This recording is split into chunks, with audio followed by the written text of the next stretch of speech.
Welcome back. In this video, we are going to look at the VM provisioning status.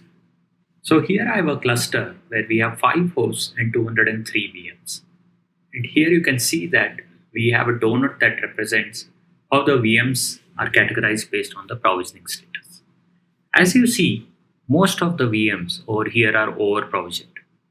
37% of them are right sized or normal, and 1% of them are under provisioned. So instead of procuring additional hardware, what can always be done over here is shuffle the resources from the VMs which are over provisioned to the VMs which are under provisioned so that you don't have any performance issues.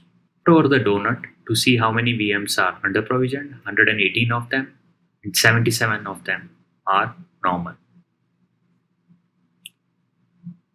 So how is this VM provisioning status derived?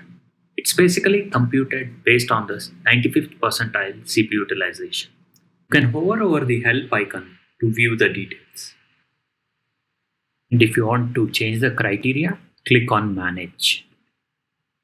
So let's say I'm going to say anything that is not utilizing 60% of the CPU is considered as over provision. So let's do that and see what happens.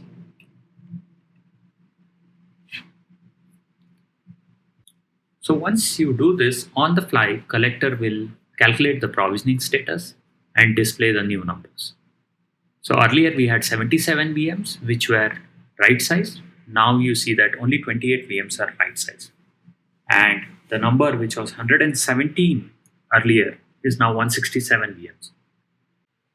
If you want to drill down and figure out which are the VMs which are under provisioned and which are the ones which are over provisioned, you can always head over to the VM list tab. Once you are in the VM list tab, switch the view from configuration to performance and sort by the 95th percentile CPU utilization. Once you have the values sorted by the 95th percentile CPU utilizations, you can clearly identify which are the VMs that are under provisioned. And in this case, these are the 4 VMs which are under provisioned. And you can also sort it in the reverse order to understand which are the VMs which are heavily over provisioned. So you see a lot of VMs which are just consuming around 5% of the CPU. And you can always adjust the resources from these VMs to the VMs which are under provisioned and avoid any additional hardware procurement.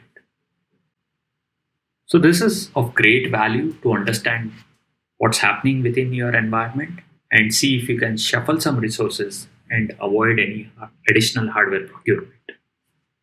Thank you.